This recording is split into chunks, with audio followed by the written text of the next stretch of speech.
All right, hello everybody. Welcome to, let's see if I can get this. Okay, Valerie is the speaker view for some reason. Okay, Hi, Mark. hi there, how you doing there, Muna? I'm good. I'm good. Okay, we're getting ready here. We're just about ready to get started here. I'm trying to figure out how to stay the big screen so that you guys will have a video recording worth watching. But let me just show you where we're at here. This is the back chamber of our dancing firewood kiln. Here, kind of give you a sense of it here. Here's the back chamber. There, that's where I'm going to be working. Here's all your pieces here. You can see them. I spent a day decorating them. And then we have our ingredients here. Primarily what we need is sawdust, salt, and lots of wood. And so this is what we're going to do. I thought I would talk to you just briefly about the concepts of a pit fire. We're using this chamber as a big hole in the ground, but when we have bricks that insulate, we can basically, this is a hole that's above ground, an above ground hole, if that makes any sense. But what we can do is just use it as a big brick box. And last about before COVID, I did, I think, 3 or 4 elementary school, 6th grade graduation pit fires all throughout Davis. And I just moved about a ton of brick and built these big 4x4x4 boxes. And you can do basically an above ground pit. And that's what we're doing here. Um, the big distinction between what we're doing and what the kinds of pit firings or field firings that you saw in the material I provided on the African pots, the big difference is for the African potters, they're less interested in color, though some of them are really interested in getting a good black color. They're more interested in hardening the clay because it's the only firing that the clay gets. In your case, I've bisque fired everything, or to be really accurate, Cat has bisque fired everything. And so now that they're all bisque fired, we're not so interested in getting hardness. They're already harder than any of the African pots that you see in all the pictures that we looked at. But what we're interested in is getting a kind of burnt fired look and getting some ornamentation, some decoration. So, and just to review, if you haven't seen those decoration videos that I made, if you look at these pieces, there's about 4 or 5 layers of decoration. The first thing that's happened is that they were dipped in a pit fire dipping mixture that I make, which is salt water, as much salt as the water will absorb, um, and a cup of iron oxide and a cup of copper carbonate, and that makes about 4 gallons of mixture. And so the pots are dipped in that very briefly. They're not oversaturated in it. Too much salt is a bad thing. It'll break down the clay. So they're just dipped in it. And then you can see they have a kind of a coppery, glistening quality because I've sprayed them with copper spray paint. Copper spray paint is this amazing material because it's very refined, finely powdered copper, real metal copper, trapped in an adhesive lacquer. So it just glues it to the surface. It couldn't be better for us. So I randomly sprayed patterns of copper spray paint on the pieces. It'll come out much more generic. It won't be, you won't get precise patterns of the spray paint. And then you can see there's a steel wool, which leaves a kind of rusty mark on the pieces. And again, you won't get it everywhere the steel wool is. Sometimes it completely burns away. Sometimes it stays. There's a lot of kind of variable uncertainty in this. And then you can see there's copper wire, which will leave a line. And then there's steel wire. And the only purpose of the steel wire, it won't melt, but it will stay on the pieces long enough for them to, it'll stay on those pieces. It keeps everything up against the pot while it burns so that hopefully it fumes into the clay and leaves a mark. So that's where we're at now. And so I'm just going to go start the process of loading. And as I go, I'm going to need to build a doorway as well. You'll see me brick up the door as I go. Normally, and I hope you recognize by that that we haven't seen normal for 9 months, but normally what would happen is we would all be gathered around. There'd probably be some really great food, maybe some libations, but if it's at school, it's non-alcoholic, and if it's anywhere else, well, cheers. But so we'd be gathering in a festive mood. We could be digging a hole at the beach. We could dig a hole anywhere, basically. All the world is a pit fire. You just got to remove the dirt that's in the way. And then so we would be doing that, and we'd be working together, and this would be a very fast job. The loading would take, half an hour. It may take a little bit longer because it's me, and I'm ably assisted by Kat. There she is. There she is. Yay! Everybody say hi. Hi, Kat. Here you Good are. to see you. But with the new Cal OSHA regulations, we have been informed that we're not supposed to be within 15 feet or 20 feet. We're actually not even supposed to be in the same building at the same time, but we got permission to be around. So Kat has been glazing all of your face jugs. She's fired the first round. They're beautiful. They really look great. She's doing the last of the bisque. Oh no more bisque firing, right? No more bisque firing. I just loaded the cone 5 glaze. Right. So there's a cone 5 glaze firing going on, and she just unloaded a cone 5 glaze that she did already, and a bisque firing that she did. So it's been a busy day already. Here, I'm going to start this process here and show you the real. So I started doing pit firing, 30 years ago. Backward. So I started doing this pit firing, and as you do one after another, you perfect your techniques. The way I was taught is you put some sawdust down, you put the pots at the bottom, you throw salt on top of them, you throw copper on top of them, you throw seaweed on top of them, then you throw wood on it, and you light it on fire, and everything's happy. But as it turns out, all that throwing materials on top left really splotchy, bubbly, horrible kind of surfaces. I didn't like them. So these kind of methods that I've talked to you about have developed over time. With every pit firing, I come up with some new ideas, or sometimes somebody else will suggest them. So in that spirit, I'm going to just take the sawdust and Sorry to interrupt real quick. I'm going to clean up the glaze room. oh, great. We can't really, I shouldn't, break. Right, yeah. The plan was you would be working the cameras and such, but we have been told, right? Yeah. Okay, well, that would be fantastic. Thanks. Okay, so now there is no special kind of sawdust to use. This is nice for me because 4 cubic feet or something. I don't know how much it is. Oh, it's 7.5 cubic feet of sawdust that I can buy for $8 at a feed store down in Vacaville. You can go to any wood shop. You can go to a hardware store, and you can collect it for free rather than buy it. But this is just so convenient. I guess I'm getting lazy in my old age or something. I don't know, but here we go. Oh, I know what it is. Typically, I would just say to you, hey, Muna, Robin, could you each bring 10 bags of sawdust next week? And that's how I would do the work.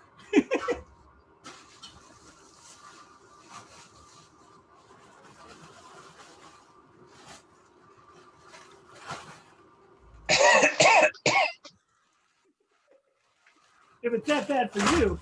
Okay, so you can see the sawdust in there. I'm going to spread it till it's about 8 inches. Now, what the sawdust will do will nestle the pieces in the sawdust, so it's a nice little pad or insulator. But it's going to, what happens is the pieces, the fire burns down. We'll start the fire on top and let it burn down over 3-4 hours. And down at the bottom, sawdust burns, but sometimes it's so hot it all burns out. Sometimes it'll burn and smolder and just make a black carbonaceous bottom on the pots, was what we're really hoping for. The other thing I'll do is before I put a pot down, I'll sprinkle a handful of salt so that as the salt heats up, it might fume up around the pots. So that's what we're planning to do. I do have an extra bag of sawdust in case we need it. Now this is looking pretty good here. Let's see, let's get rid of this.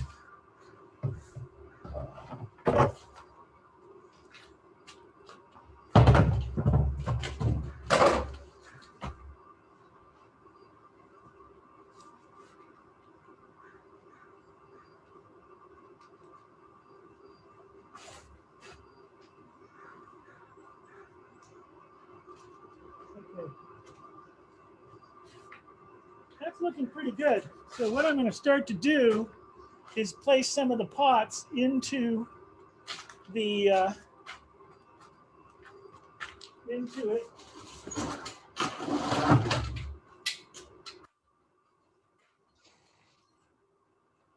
Can everybody hear me? Yes. Excellent. There's some real background noise. There's a couple of motors in the background, but I've buried them under every foam pad and blanket I could find. So they're still loud, but they're not as loud.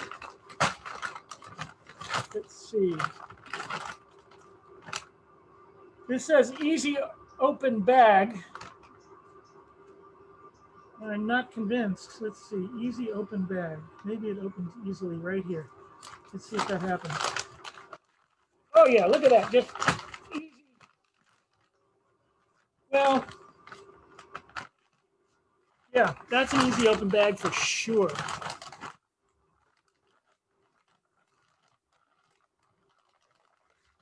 This is where if we were all gathered around, one of you would reach into your pocket, pull out a little pocket knife or a machete or something, but it looks like I've got one here. There we go. See, look at how easy that opens. That's good. So now, again, if you put salt on top of the pots, it kind of bubbles and looks really horrible. But underneath, it does create some fuming, some nice fuming. So there we go.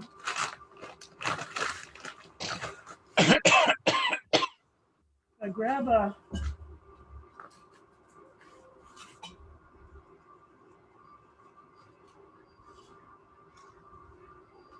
handful.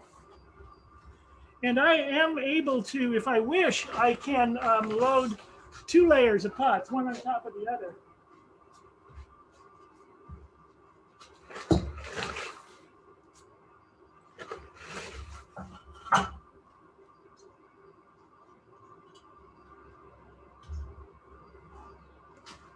And sometimes I'll show you here, there's a big pot over here.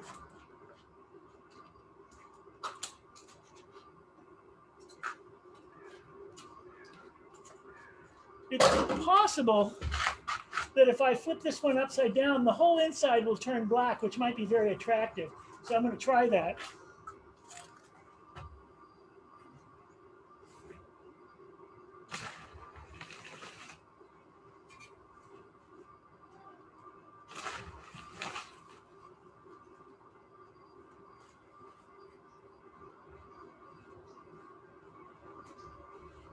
Okay, now I'm just going to get some more pots.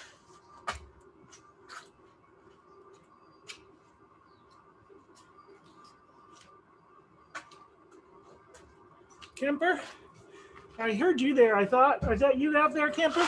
Yes. I love this one. This is such a. Did I make that? You Wow. did. Yeah. So it's got a nice round bottom and. Geez, that So seemed like Nice round bottom. That's what they all say. Yeah. Thanks for holding them up. I really like to get a look at them before they go. And I've totally forgotten that guy. Yeah.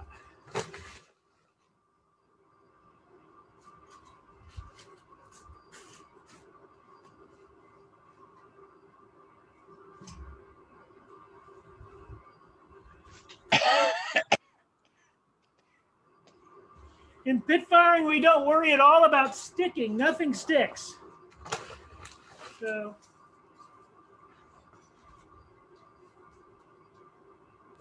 Mark, what about the cracking? what do you mean? You mean, does it crack? No, if it's already cracked, does it affect it in any way? If it's It already makes- cracked, it doesn't crack more, Okay, usually. but it doesn't make it crack too, right? Because it's a low fire. Oh, I have had very, very little loss in pit firing over the years. It's just not a, the bisque pots are so thermal shock resistant, meaning that they're okay with a lot of thermal shock. Okay, great. All right. We take a moment to bow to the Lizard Queen. Woo! Isn't that fine?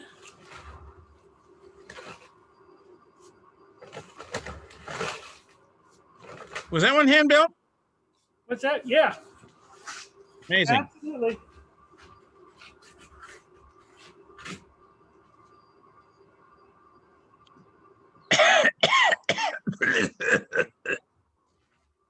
Is that you, Hey. Kemper?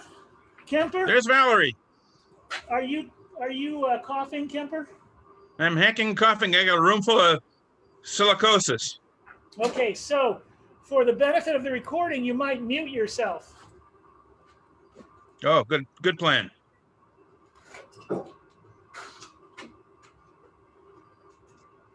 Okay, here's a pot by Emma. See a little frog on there. See that little frog sitting on the edge? Beautiful little frog. That's in Japanese. Not that there's anything Japanese about pit. Well, they all did it, but yeah, they did pit firing in ancient Japan. But the frog is called kairu, and the word for to return home, the verb for returning home is also kairu. So it's good luck.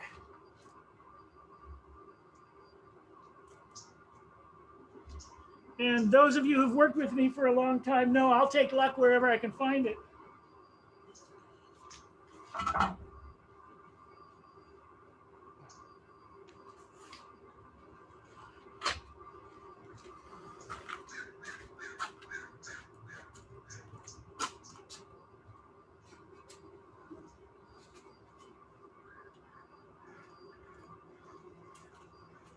Now, this is Tilde's big pot here, two snakes crossing. And when I was decorating it, I hit this snake a little hard and it broke. So I tied it on and decorated it so it'll still be there after the firing. We can glue it back on.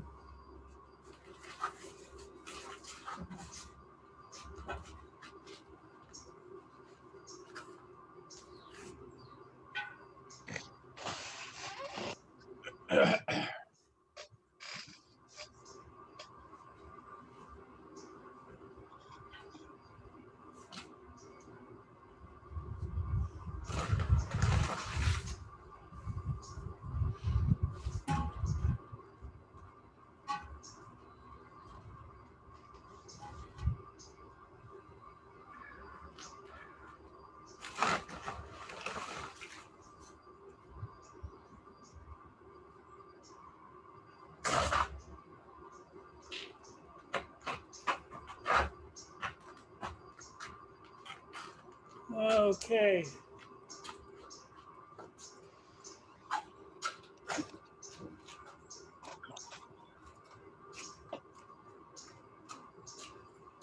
So I can tell, I think this is Muna's pot here. This one here. I can tell as I'm looking that I'm going to need 2 layers of pots.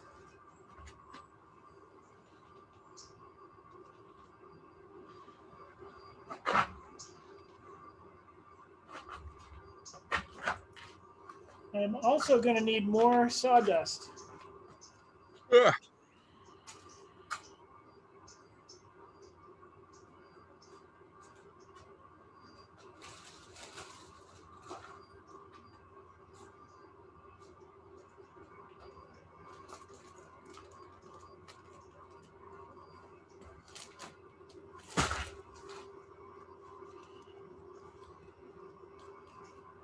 So, I'm sure this is an easy open bag as well.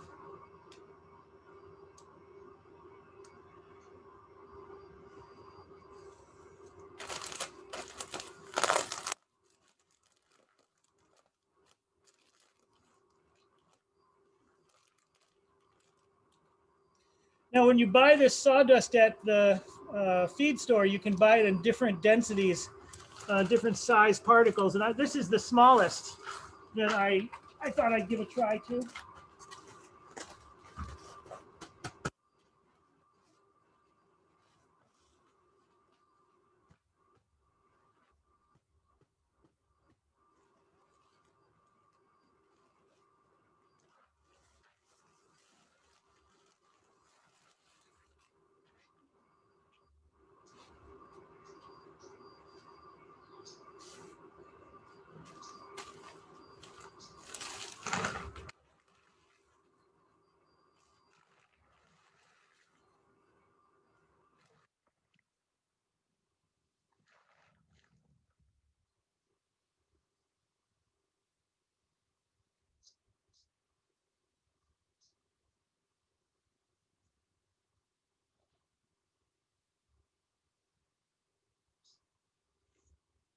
Okay.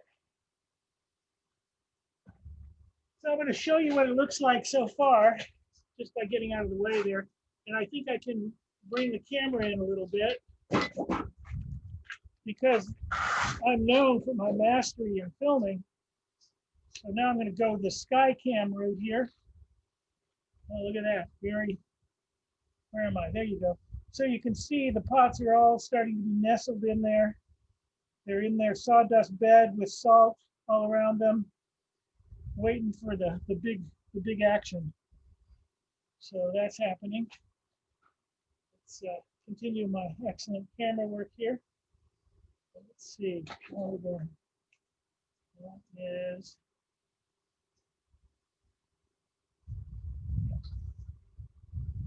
There we go. That gets us back in action there. So I've got a few more pots to put in before I start layering.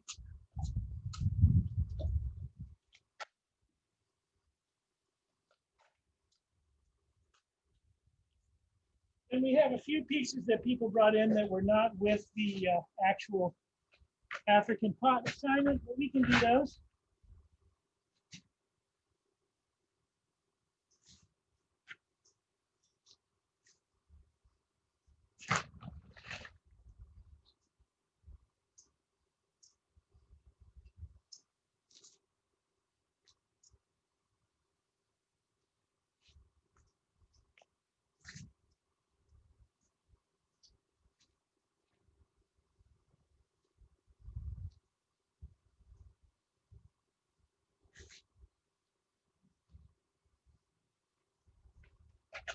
A lot of good knee bend exercise here.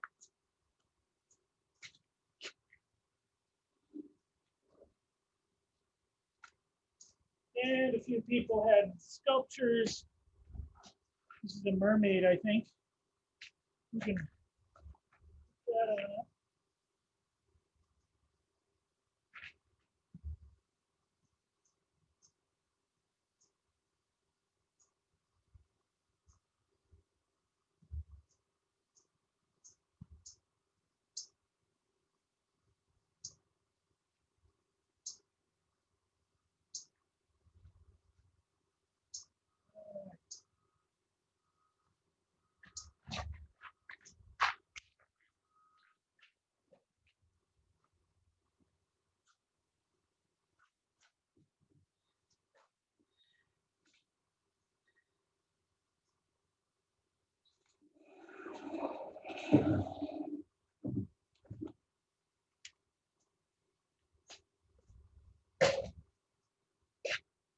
So now we're getting to a point where we want to keep everything in.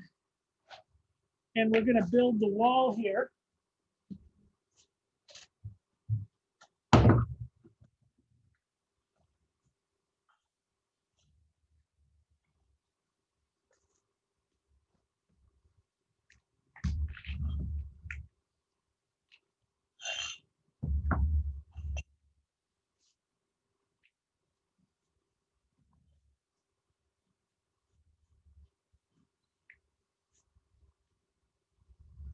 So, and unlike with wood firing,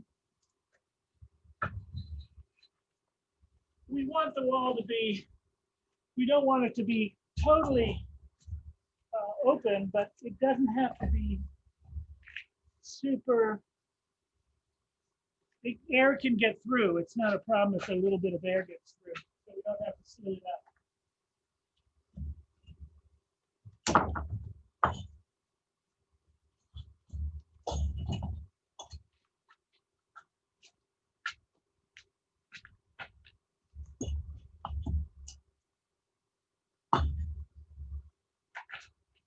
So I just want to build it up a little bit to keep the sawdust in.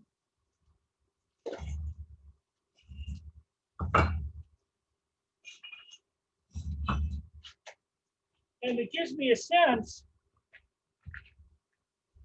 of how much actual loading space I have.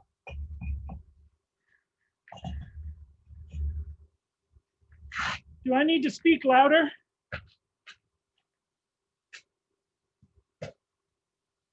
No, you're good, Mark. Say again? Yeah, I can hear you good. Okay, good, thank you.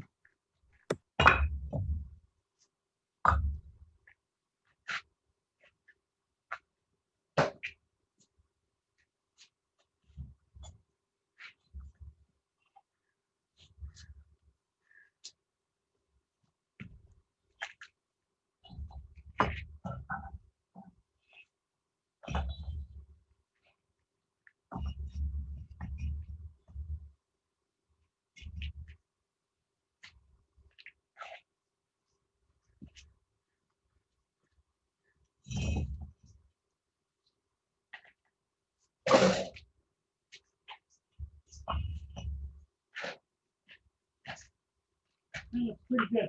Pit firing.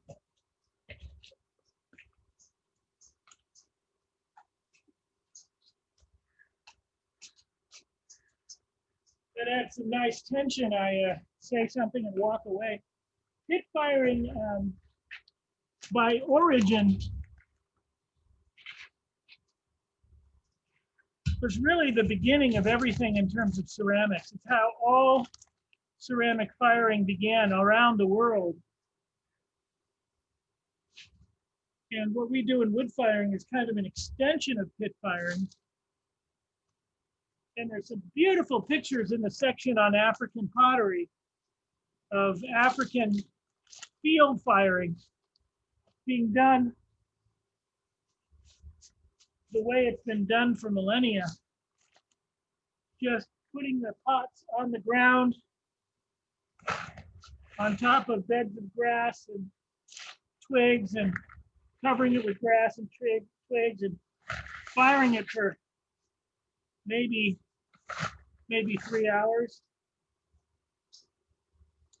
And over time, someone figured out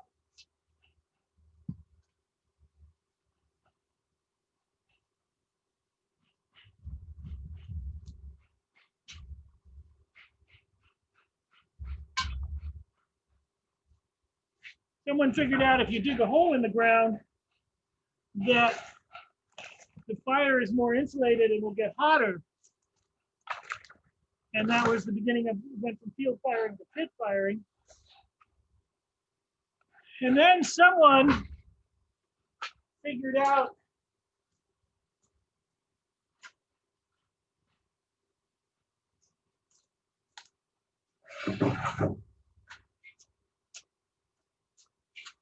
that if you start to cover the pit somehow, and they first did it with broken shards of pottery, building these kind of intricate lacing webs of fired pottery. someone figured out if you did that, temperatures would get hotter.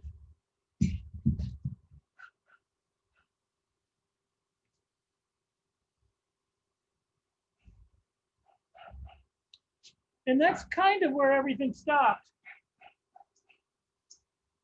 for a while.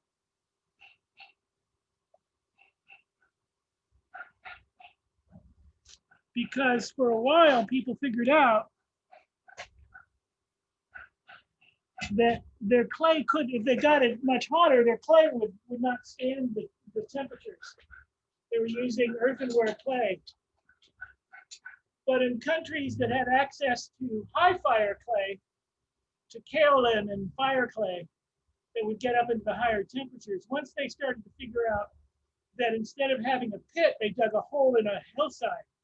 They built a cave, and in the back of the cave, they dug up to the top of the hill, and that created a chimney. I don't know how they figured this stuff out, maybe just from managing fires over the millennia. And so the chimney pulled air through the fuel, and temperatures went from 12 to 1400 degrees up to 22, 23, 2400 degrees. And that's where we got porcelain and stoneware in a lot of the Asian countries.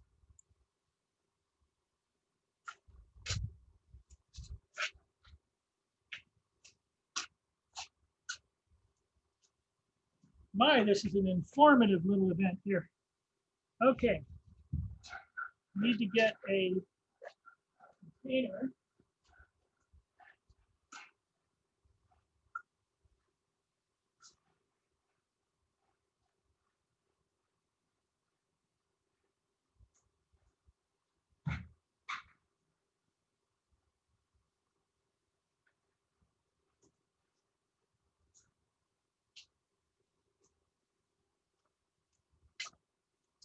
Okay, I have about 6 more pieces that I'm going to lay in here.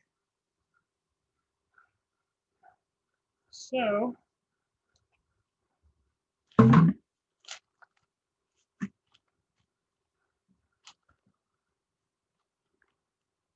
to get this sawdust in the back now, I'm going to transport it with this.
So once I get these loaded,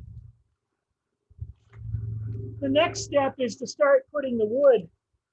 The next step is to start laying the wood on top. And if this were in a pit in the ground, you would want to put that wood, how do I want to say this? You would gently lay that wood. First, you'd crumple newspaper, lots of balls of newspaper. And then when you had all those balls of newspaper crumpled up, that would protect the pieces as you threw wood down into the pit. But since we're right here at the side, we're doing the sideways, we do not need to do that.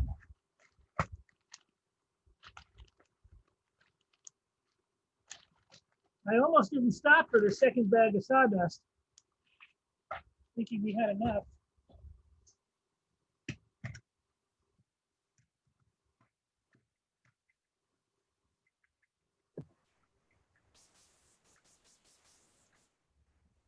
Mark, you put the sawdust on the top too? No, I put the sawdust on the bottom But when I'm doing some layering, I might put a little sawdust on top. Okay. Thank you.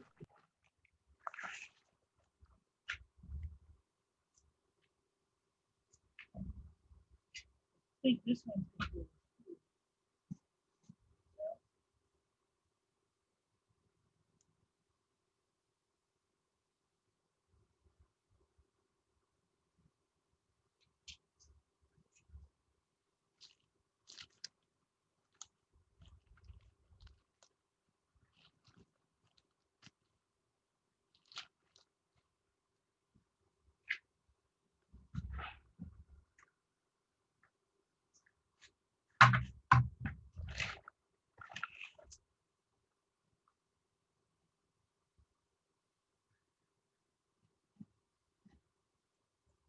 Good. All right, we're making great progress here.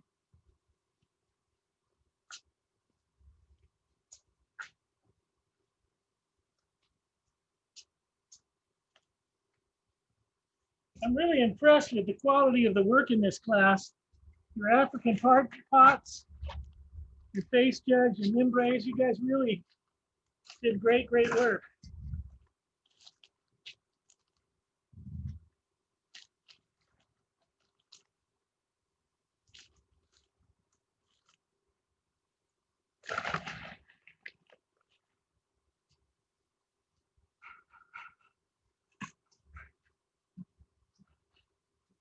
Okay, that one I'm going to need to go up a little higher with the brick wall now.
Now, one of the dynamics of a pit firing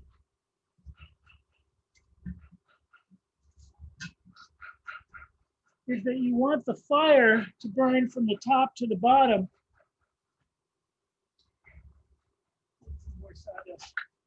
And fire doesn't do that.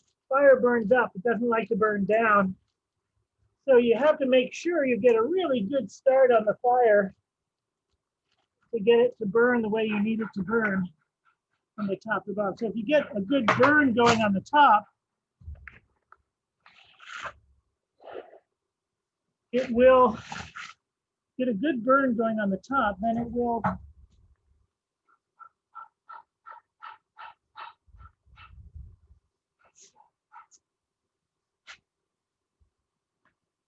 burn all the way down over time.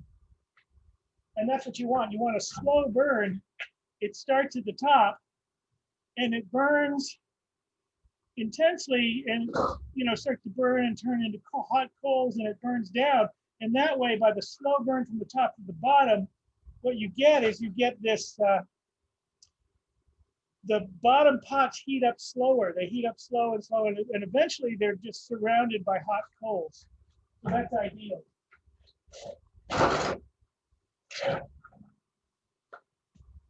And the trick to getting it to start, get a really good fire, make sure you get a really good fire on the top, is a secret mystical ceremonial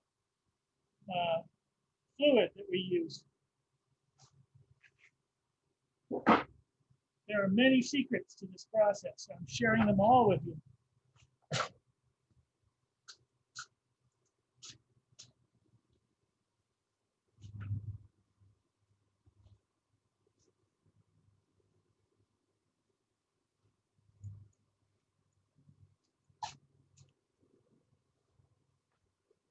Okay, these are some late additions.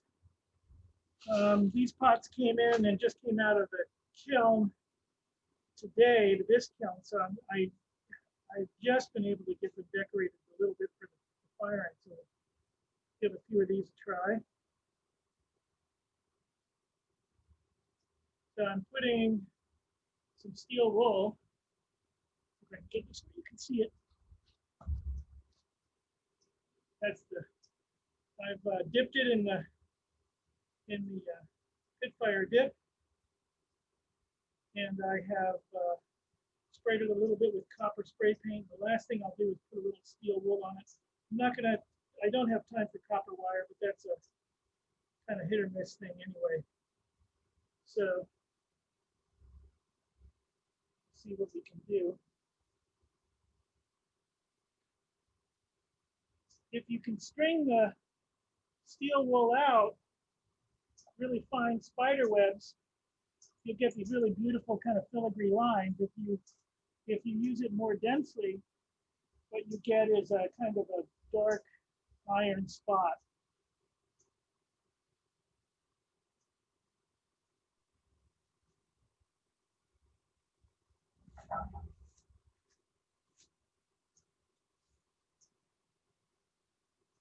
Muna, have you ever heard of a best jar?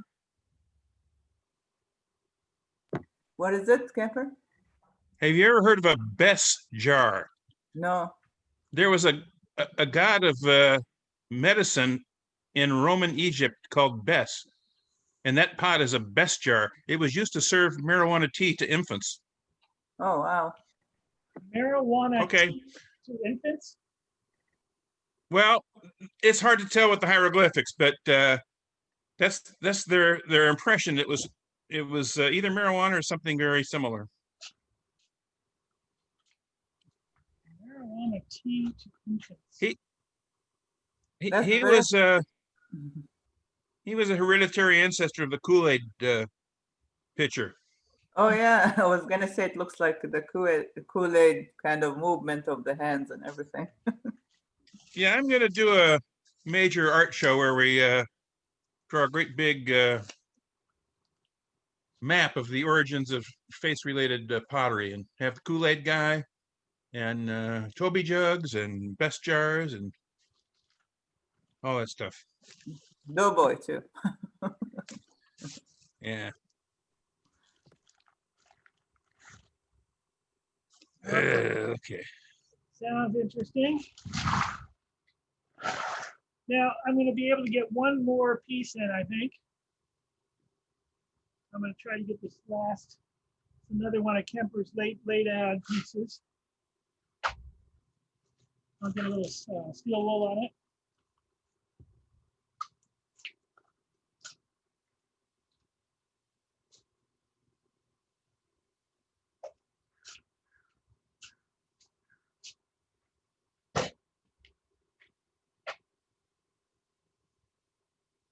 Anybody got any questions, suggestions, amazing stories?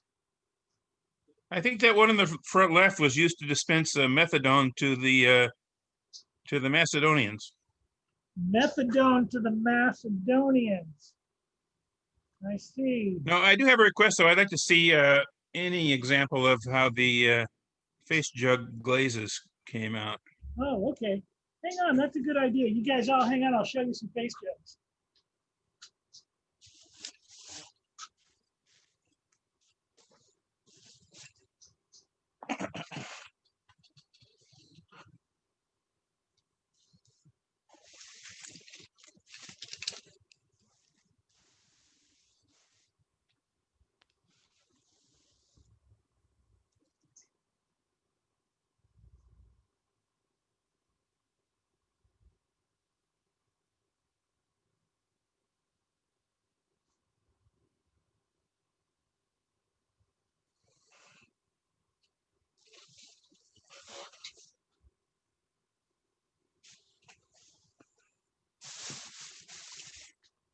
think Kat and I found a perfect glaze for these.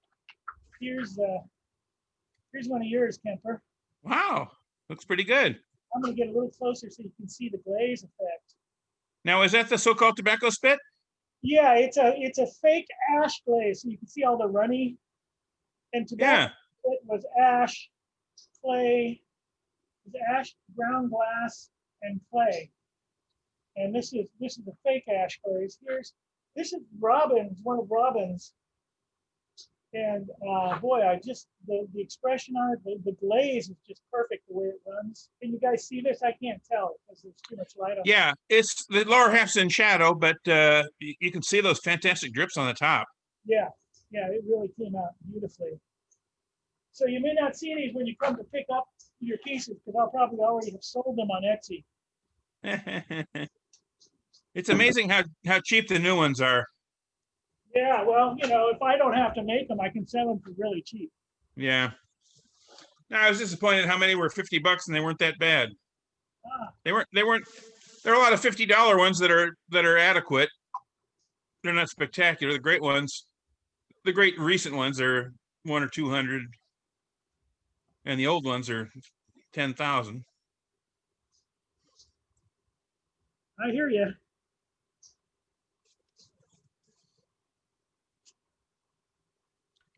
There's also a lot of just horrendous, colorful, horrible ones. All right. That's as far as we're going in the loading. I still have one more of yours, Kemper, the one that doesn't, it has 3 legs but no adornment on it. Does that sound familiar? I couldn't hear you. Oh, okay. There's one of yours that's not going to fit in, Okay. but I got a lot of them. Yeah.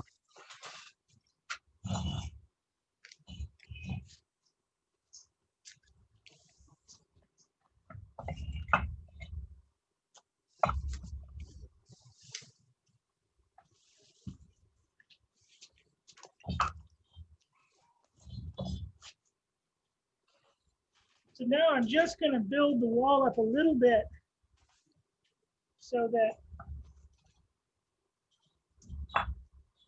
there's a little retainer for the wood. And then I'm going to start by carefully laying wood in.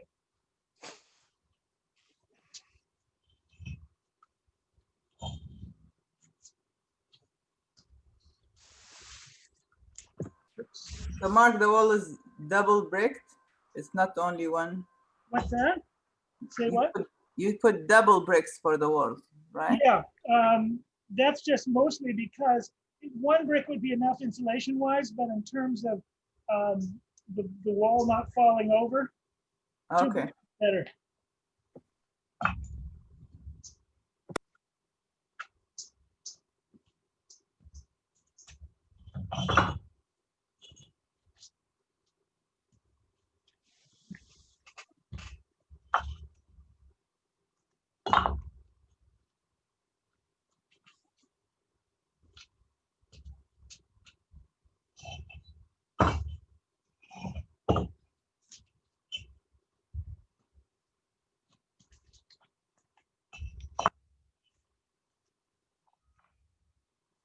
Okay, I'm gonna go up a little bit higher.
Okay, so now I'm going to start laying in some wood. And to start with, I want long pieces of wood to gently crisscross so that it bears the weight of all the wood to come. It's not all on one pot. So that's what I'll start with. Take me a minute here.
Okay. Fortunately, we have no shortage of long wood. Lots of long wood.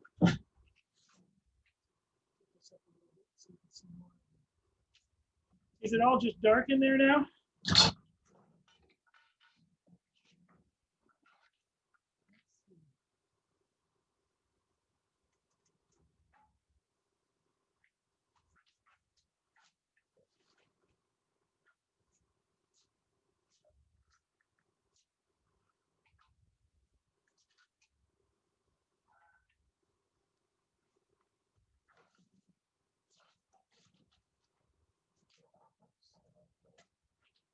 Getting the wires from the computer all caught up in there. Yeah.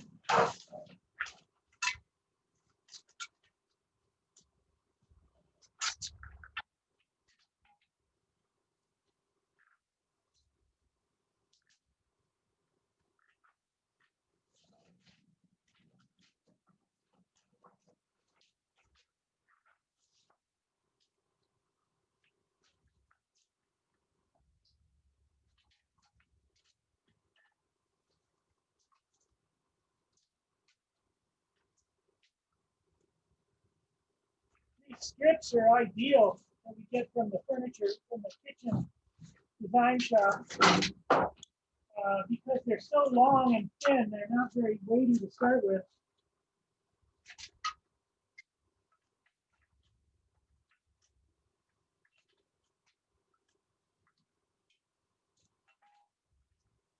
Great for crisscrossing open pots.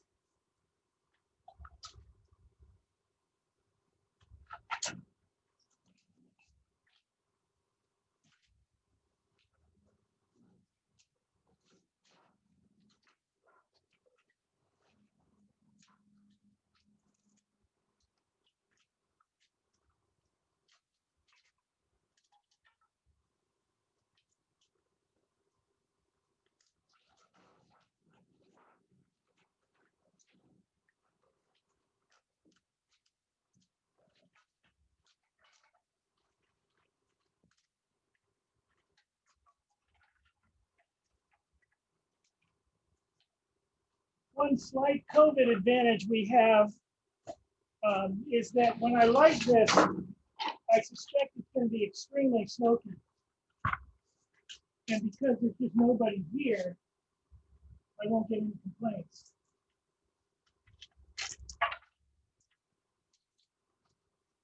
Keep your fingers crossed.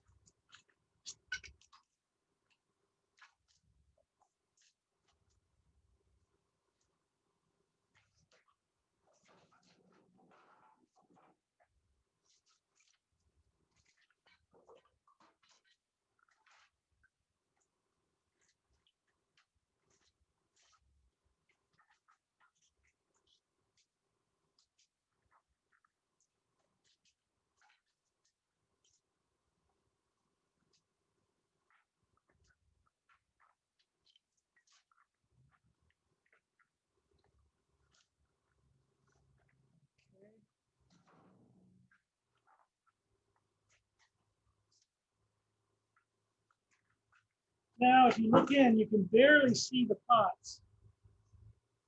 Just, you can see a few of them peeking out. Just, let's see if I get closer, maybe the light will be adjusted. You can actually see everything.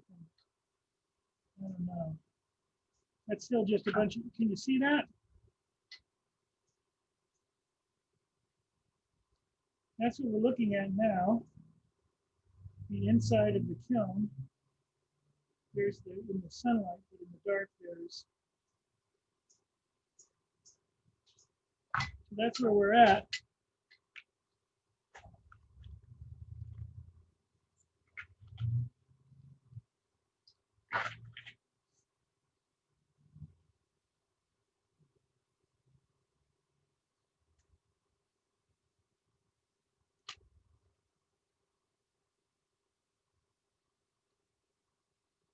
I'll tell you, the camera work is really award-winning here. There we go.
Use some smaller pieces of wood to get into some nooks and crannies.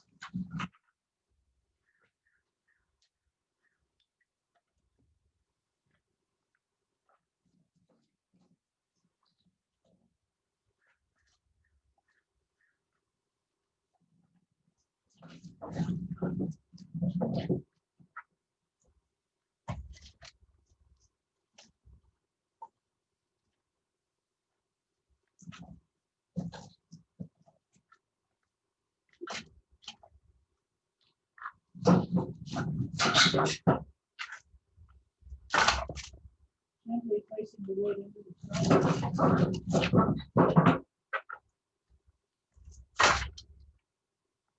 Gently.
Mark?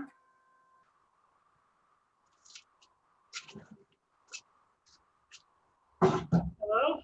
Yeah, Mark, can you fix the picture when you have a chance? Yeah, oh, sorry, you're seeing a beautiful picture of the screen of the computer? Yeah, thank you. Yeah, I was just over getting more wood. Okay, here we go again. So now, it's a matter of building up the wood.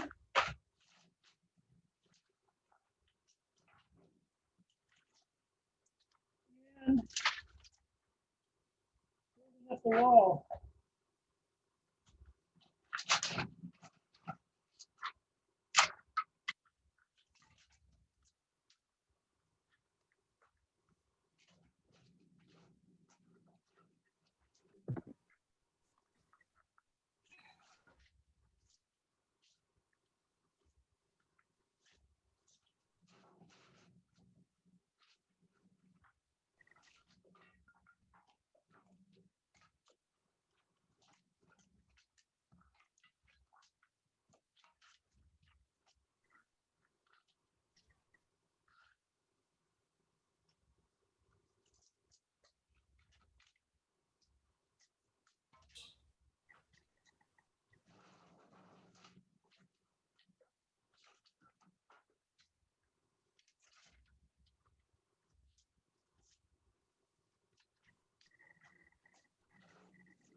Let's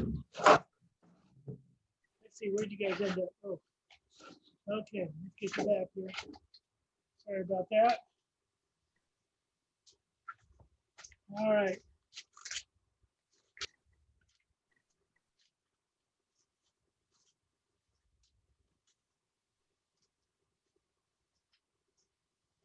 I'm just gonna build up the wall a little bit. Last bit of wood.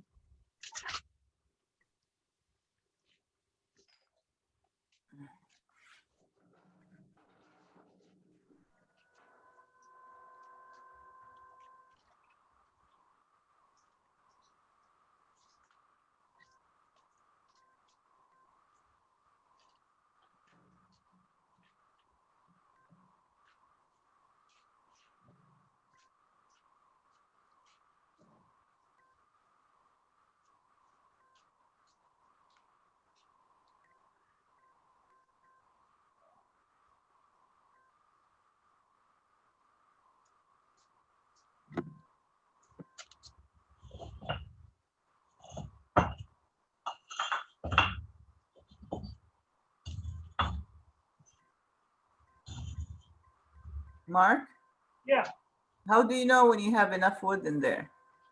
I'm basically gonna fill it up to about 8 inches from the top.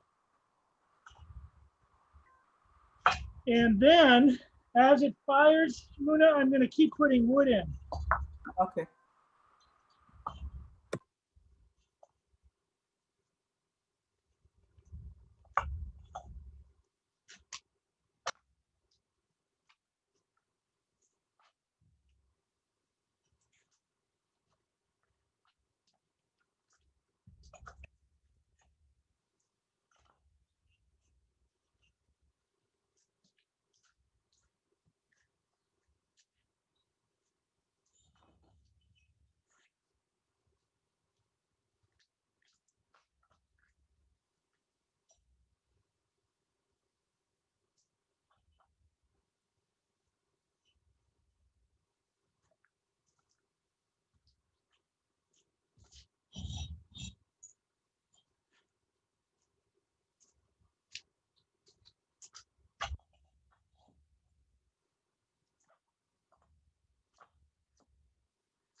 Now, normally we have a lighting ceremony where we pass around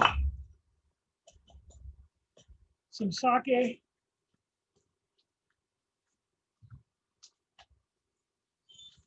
We say nice things, we say some things, but since we're doing a virtual firing here, I'm going to have to rely on each one of you to get, a cup of wine, a glass of wine, or a bit of beer, sake, juice, whatever it is.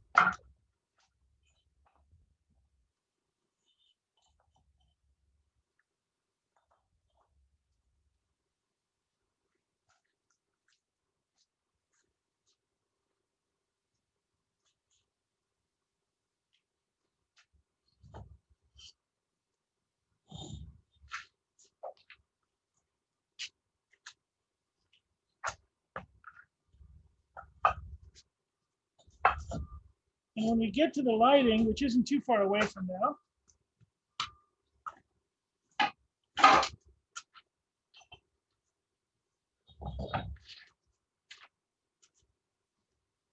I would like each one of you to comment on one thing that you've learned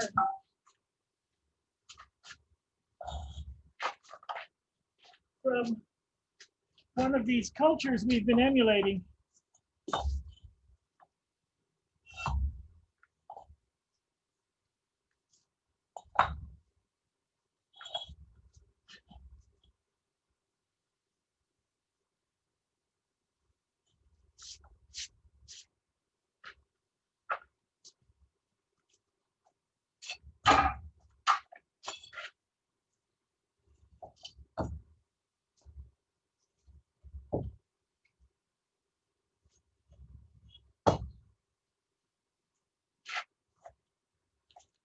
So we'll have a moment.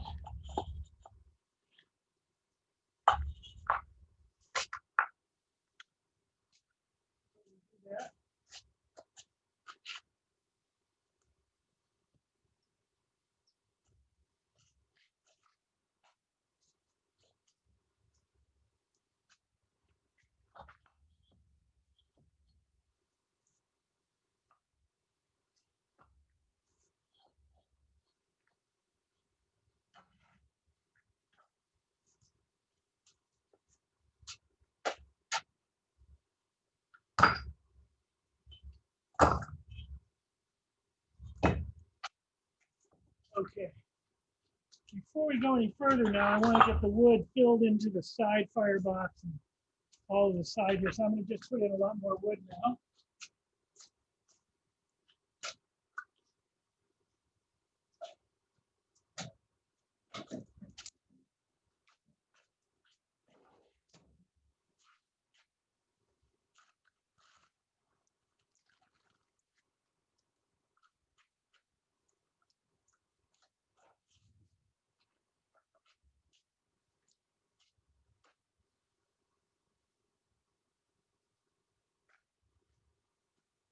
Get a better angle here for you. Good.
This is a lot different than when we're all wood firing together.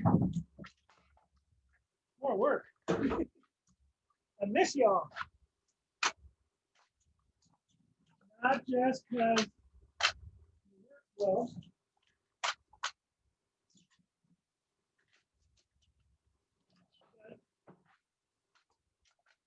When we're not experiencing COVID, this is such a wonderful community event.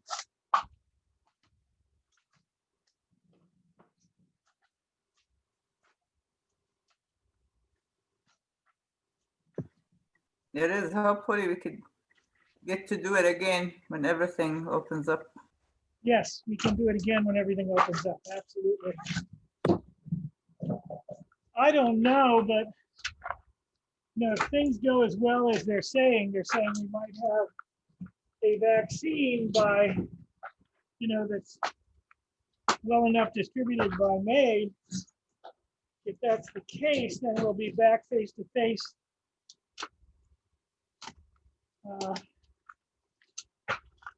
I guess in spring. And I'm just going to have a wood fire class right off. I'm not going to wait till the fall.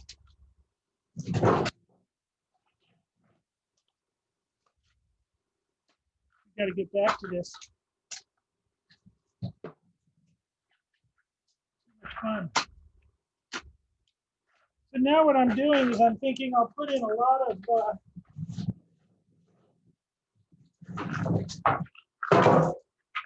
this is oak, so it's a lot harder, a lot denser wood. Actually, all this wood makes nice embers, and that's what we want. We want lots of embers, and all this wood is some variation of pine wood. So it will do fine.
It's just getting loaded on top of all this. Yeah, it's just getting thrown in. You want to throw it in?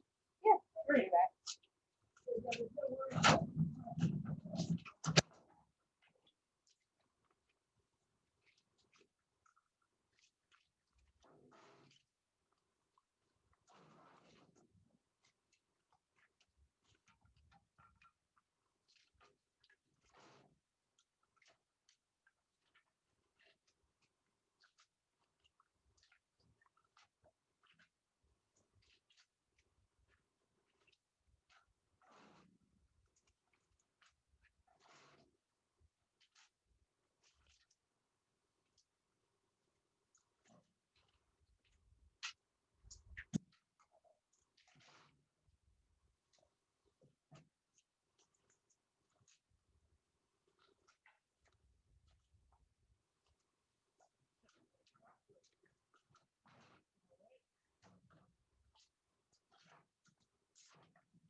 We're going to need to pull all three of them out. I've got one more barrel at least in there, and we'll pull all of them, four of them, but I'm just going to feed it as it Got it.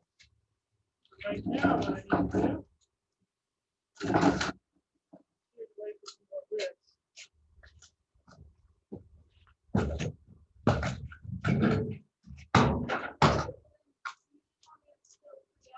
Yeah, just keep going. Okay.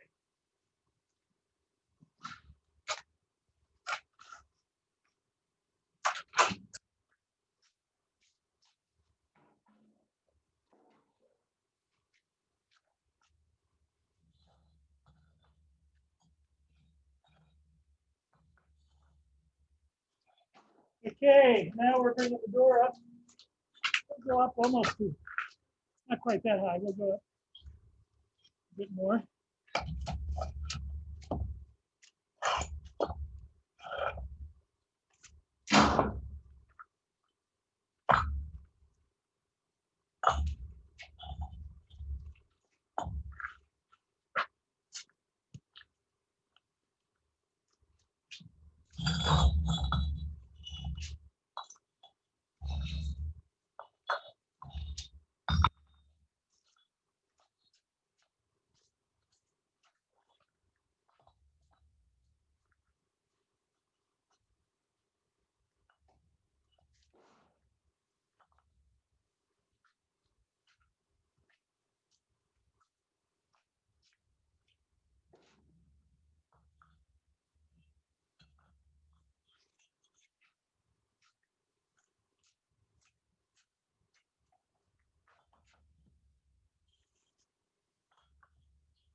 Okay.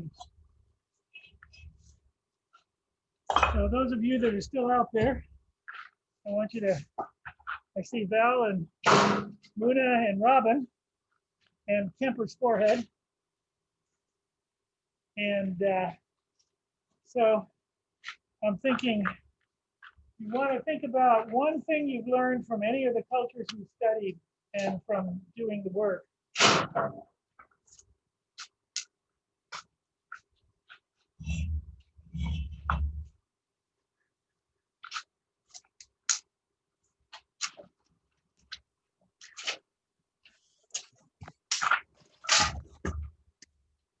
Well, I had a lot of trouble getting a table and getting a board and getting all these different resources, getting clay here without breathing toxic smoke. And ultimately, I ended up working a lot more like the African women in the videos. If you don't have I mean, there was one that had a piece of driftwood about 8 inches by 4 feet. And she used that to roll her coils, but everybody else rolled them vertically and just let them go by gravity. They didn't have a work surface, which is pretty interesting. And I ended up doing the same thing. I had to roll vertically because I didn't have anything that wouldn't stick. So that was important to learn, that you just got to get going and don't worry about that stuff. There's a way to do it because you've seen it done and they've done it for a long time. So that was very helpful. It's hard to wedge clay without a nice non-sticky table, but that was a real eye opener. And the perfection of their work is also just phenomenal, considering how primitive their setup is. That's a really good The other point. discovery the other discovery that I really enjoyed was I really got interested in the membrace motifs and patterns. Yes. And I'm not used to having access to the internet all the time. So when I would see the videos you plugged in, YouTube was always recommending other ones, and I thought you'd program in. So I was watching hour after hour of this stuff, and I enjoyed it once I realized it wasn't required. But one of the things was some of those spiral patterns have been interpreted to be the flower of the datura plant. Anybody heard of that? Datura has these spirally blossoms, but it's also a hallucinogen. And if they were paying homage to this hallucinogenic plant and then painting people with a fish instead of a head and a tail with a rattle on it, that made it, it was kind of a vision quest thing, but if you realize that they were taking psychotropic drugs, that really tied it all together for me. So let me just sum it up. We got marijuana to the kids. We got Yep, it's all about dope. Yeah, it's all. You give me 3 citations, but the first thing you said was really intriguing to me, because you're right that these magnificent spherical African pots, these beautiful, beautiful African pots that we've been working from, they made them on a lot of them they made sitting on the dirt. Yeah. It's not like they had their Simcoe banding wheel.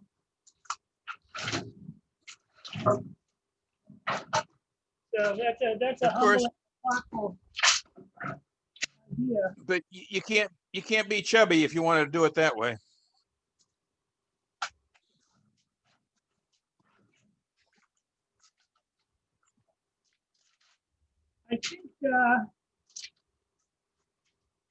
I think we're getting close here. I think this is about as far as I want to go. I'm going to put another layer or 2 of brick on.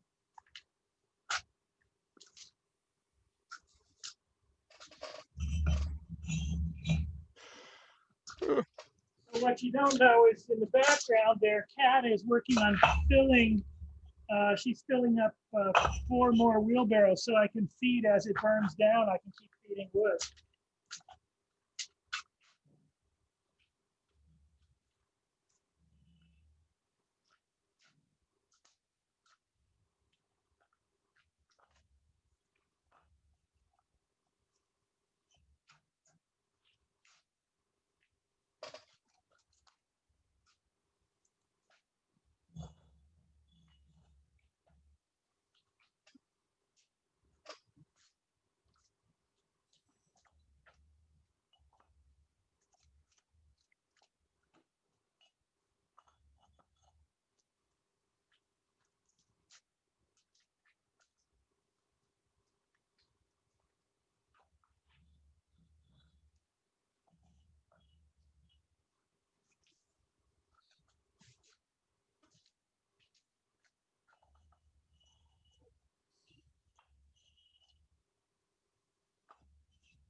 Okay, we're getting close.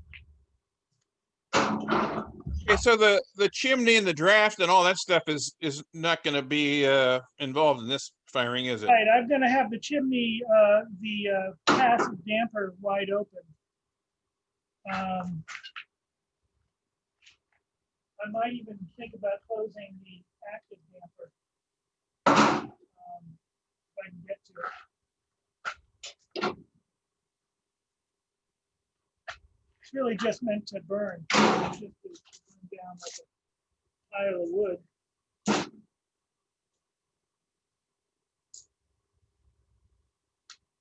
Okay, so I'm gonna get a few more things and then we're ready to go. I think I want to go one more layer of brick.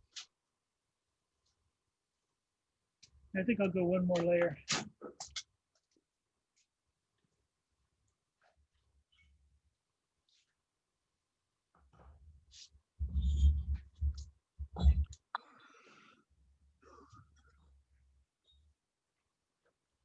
Ugh. All right.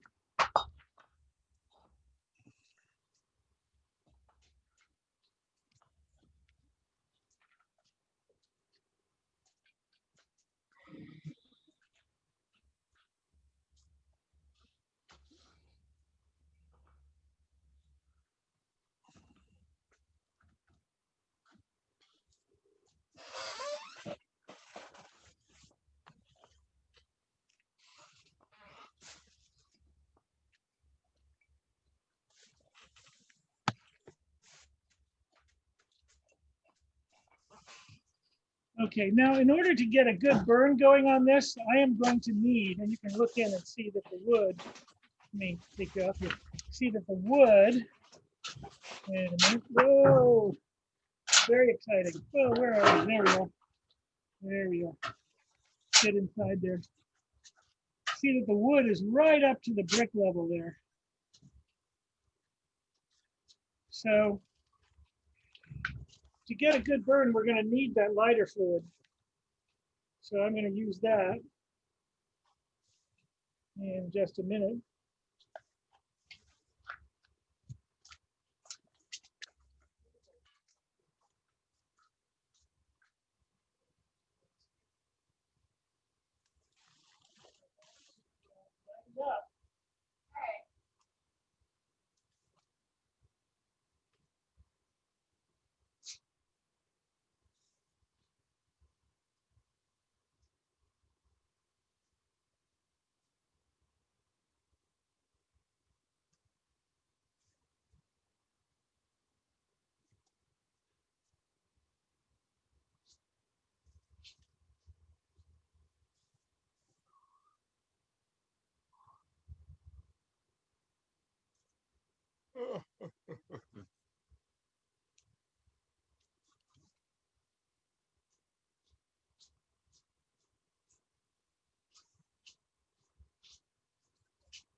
Anybody in the office today? I can't hear you. Is anybody in the office today? Would you do me a favor and call the fire department? Tell them to do a little fire over here.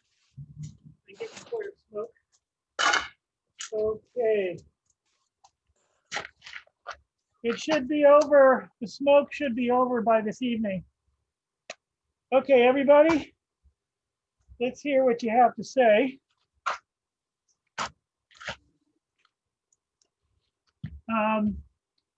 We've done some good work here. So I don't know who's actually out there right now. I see the four of you. But if you've thought of something you want to offer about learning from cultures, any one of you can unmute and share your learning.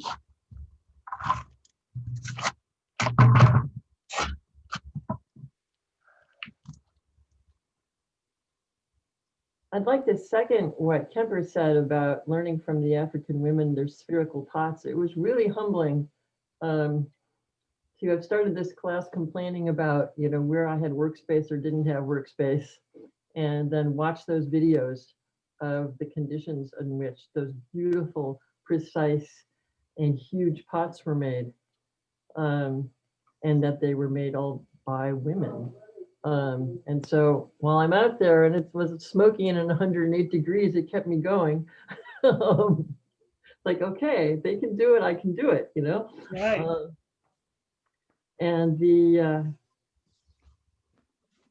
utilitarian aspect of them was so fascinating that every aspect had a function, for storage, for Right.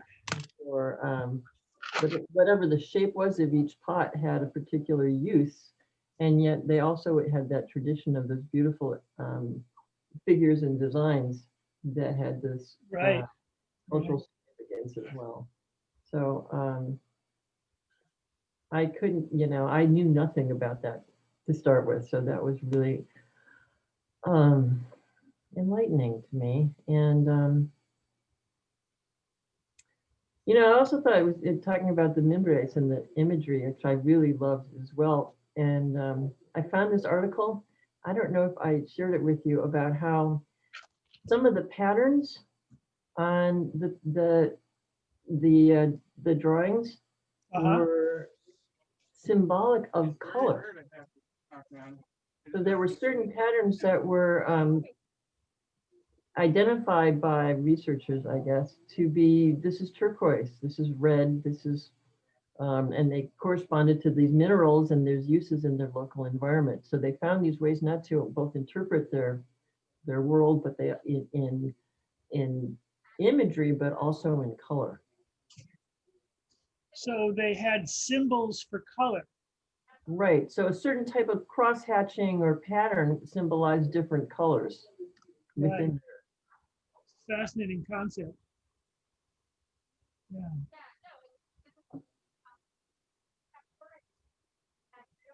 All right. So for me personally, I think the thing that I was most excited about this time around was just really getting a deep dive into the face jugs, and just, I'm sure I'm romanticizing this, but the idea that at the worst, one of the darkest parts of our history, probably at the worst kind of life you could possibly lead, this expression of this creative expression in the midst of all this trauma it just felt like a really affirming aspect of humanity, that in these worst circumstances still there was this capacity to create. And we've seen that historically in various traumatic circumstances, but I really I think I enjoyed, I was really compelled by that.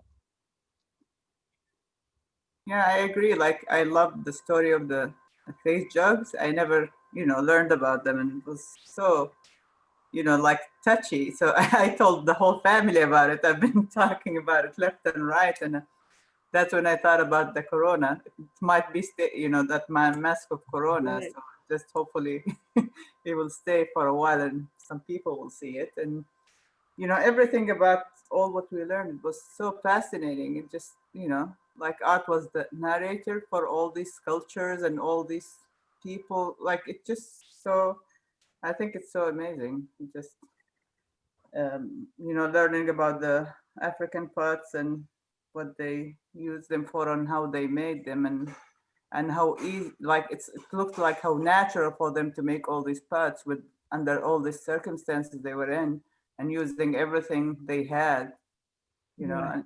and then, like, the Japanese, it was a different story where they use it for, like, soul nurturing, and it was like more deep. I think I love that concept of the naturalness of it, because it looks so fluid and natural, I think, in part because it's generation after generation after generation, learning, discovering, developing, perfecting, so that, grandma teaches mom, teaches daughter, and so it goes. Yeah. Thank Val, you you so got anything you want to offer? Hey there. I'm not real good at this technology thing. No, but what I was, I think maybe struck by the most would be the Japanese tea ceremony. Uh-huh. Being that it was so very much, I don't know, maybe extreme attention to detail and kind of like very perfect. And then you had the wabi sabi type of tea bowls, which in a way kind of it was almost kind of contrary between the perfection of the ceremony itself and then being able to find the beauty in the roughness of the tea bowls. That's a really interesting point. That's a great contrast, that they have refined the ceremony so fully and that they're seeking a kind of unfinished, rough-hewn, asymmetrical quality to all their. Yeah. I Yeah. just liked how they were able to see the actual, that there is beauty in something that hasn't been so refined yet. That's a great insight. I love that. Cool. Okay, I think that is a fabulous lighting ceremony. Now I'm going to light it. That's all good. So you see how this goes here. Again, the ceremonial liquids that we use.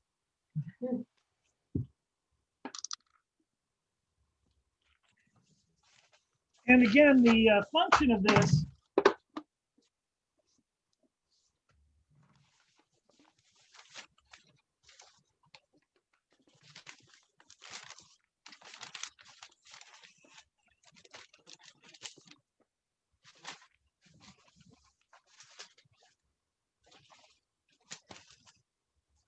we want to get a nice hot burn started right away so that the fire will burn downward. So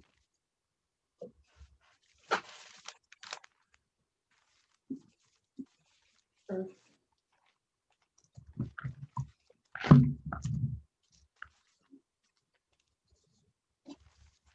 little hard to get it towards the back, but it'll get there.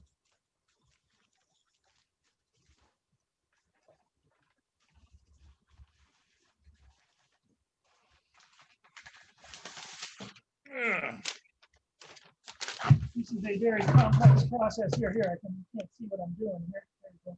I'm just shaking that can in there.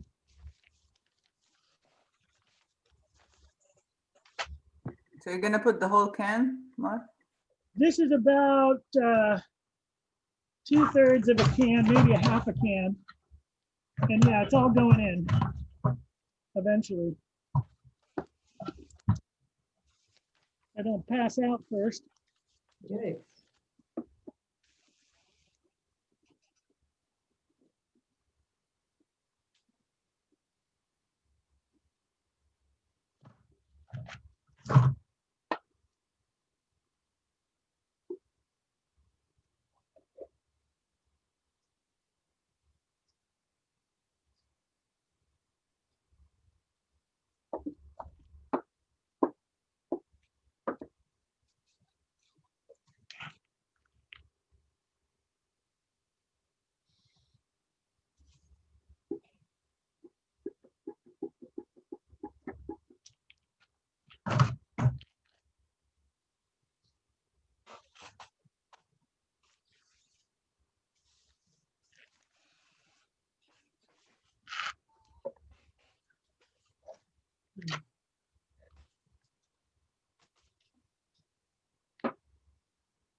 Okay. So according to the physics of fire, that ought to be enough. Let's see how it goes.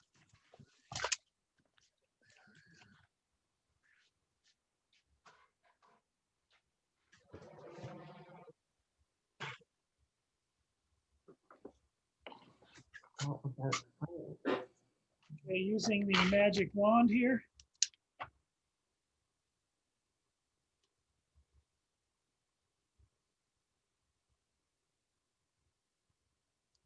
And there it is.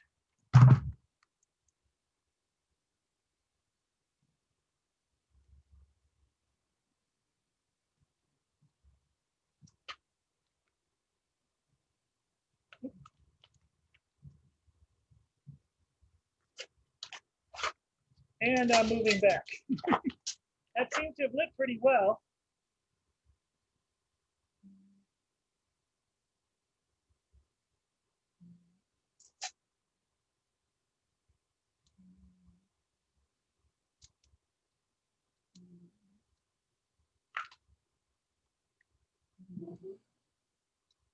And I can see that it's burning right up front. Hasn't really worked its way to the back yet.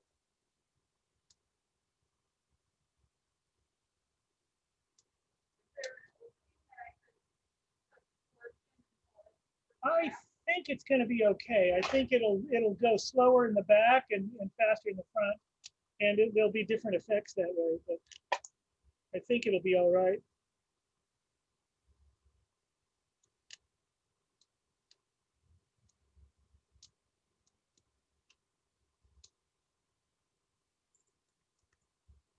Well, we certainly have a good light there.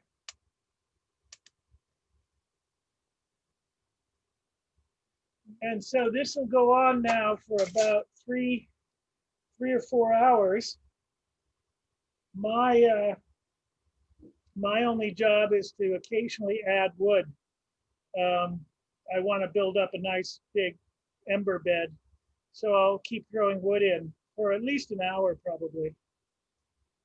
And then I just let it burn down.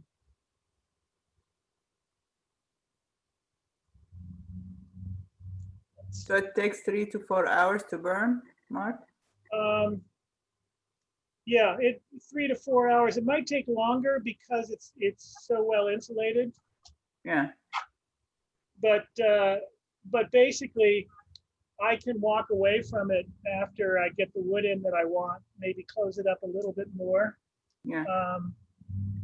And then walk away from it, and it'll cool down. The next we won't really need to do anything until Friday. We unload Friday, the 11th, and they'll be ready. That's when you all come in to pick them up. That's our last day. So you can come in and pick up your face jugs. You can come in and pick up your African pit-fired pots, and you can bring back any tools that you borrowed or working surfaces, those boards or any of that. Mark, I have a question for, you said you did for the elementary school, like a pit fire 4x4. Uh-huh. So did you cover it? Yes, I covered it with the corrugated steel. Oh, okay. Because it all doesn't, the way? what's that? All the way you covered it, or? Yeah, corrugated steel is not a tight seal because it's, all bent up and such. So I was able to cover it all the over the whole thing. And then if I wanted it to burn more, I could just take a steel fence post and pry it open a little bit on one end and let air in.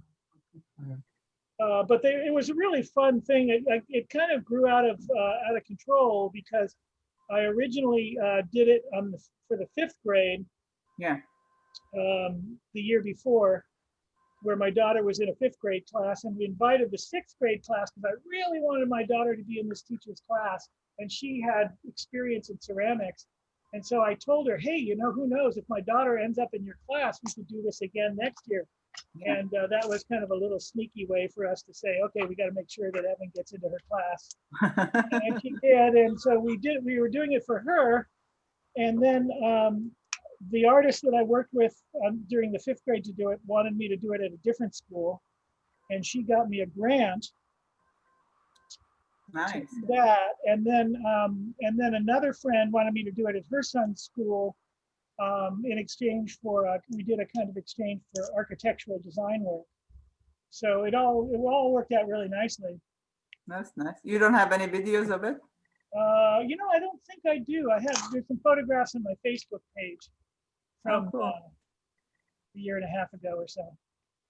But what was really nice is that we did it with, each was a 6th grade class. So our lighting ceremony was all about graduating and a transition and a kind of growing up process, going from 6th grade, what was junior high school going to be like, and the importance of education, and thanking all the different aspects of the school who made it possible for them, starting with the custodial staff and going right into the groundskeepers and the principals and the secretaries. We got everybody in there. That's a great idea. Wow. It really worked out nicely. It's a lot of work. I'm sure. This was a lot of work. Thank you so much for doing it. Oh, you bet. We'll see how it goes here. Looks like I can put in some wood now. I'm going to put in a little bit of wood. And I think I'm going to try to close the, it'll smoke a little bit more, but I'm going to close the active dampers.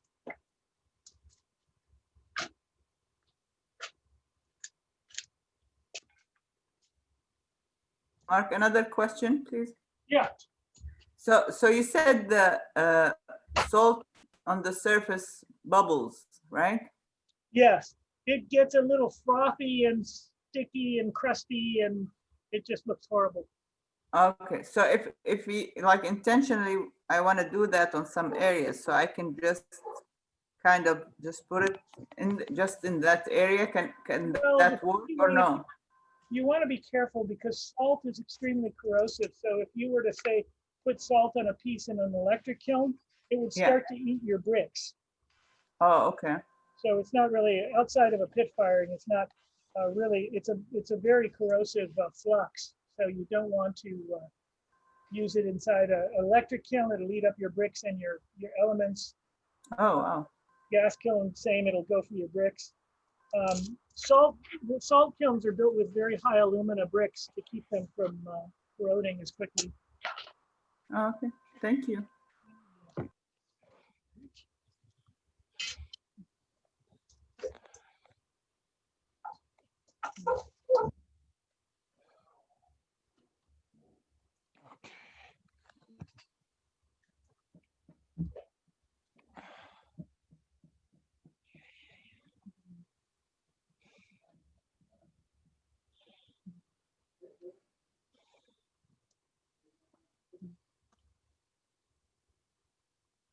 Let's see if I can get the other side.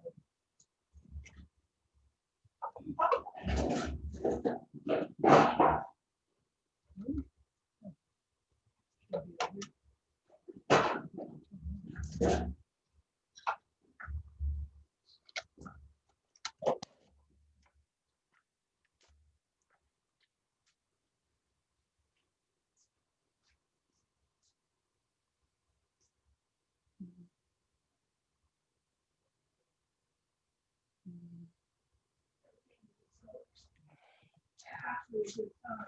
I think that means, yeah, this is really close. Yeah.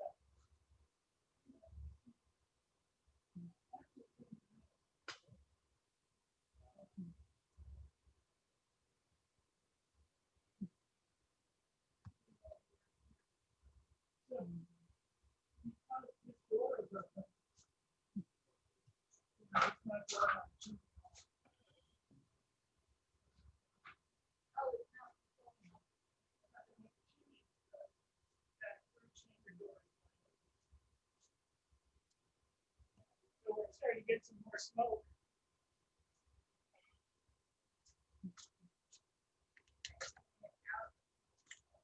Yeah, yeah. If you look at how much there is right by you.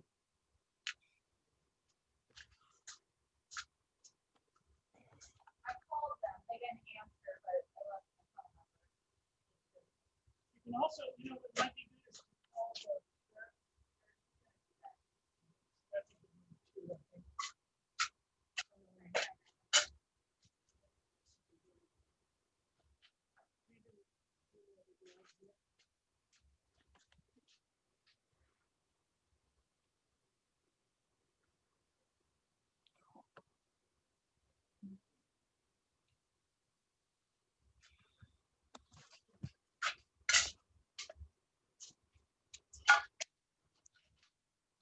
Okay, now I'm gonna start from some wood in there.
Yeah.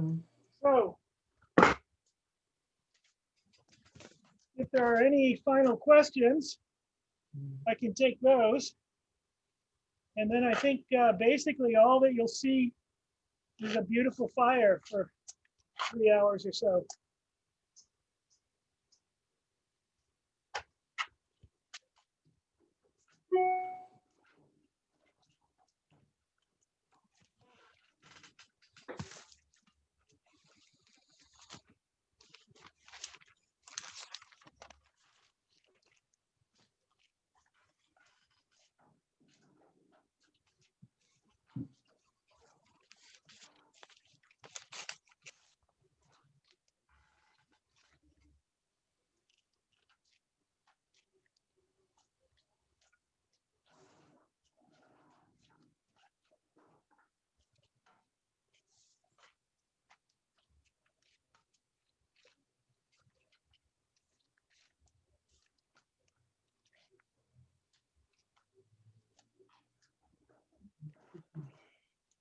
And those of you that have my wood fire book, I think it's chapter 13 is all about pit firing.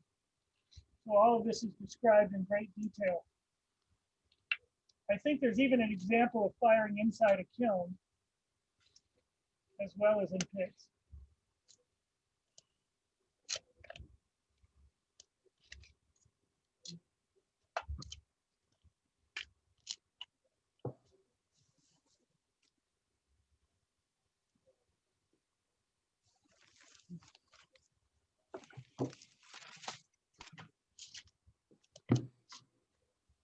Can we do this at home? What's that? Can I do this at home in my backyard? One more time. Can I do this at home in my backyard? I have done several pit firings in Davis. I have to get permission. Like I said, I've done them in schools. I've done them in people's yards for the Kaka conference over the years. And they were huge, 16-foot long pits by 6 feet wide by 8 feet deep. They were enormous things. And I just got permission from the fire department. And when you go do that, you call it a recreational fire. If you call it a recreational fire, then you have less of a problem with them rather than try to explain the complexities of a pit fire. Because it's just like, it's not much different than roasting a pig. I'm thinking I'm going to go plug up the vent holes on the inside of the third chamber. You can see now, just to give you a sense here, how much smoke is being generated. I don't know if you can see it just rolling over the edge of that roof there. Let's see where it is. Is it there? Oh, there it is. It's kind of hard to see. I don't know if it's coming through on the film, but it's just a blanket of smoke just rolling over there.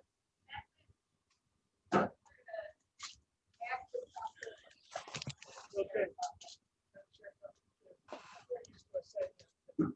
I'm going to go see if I can plug up because I'm seeing it's burning all the way around along this side where the air is coming in. I'm going to plug that up a little bit, slow it down.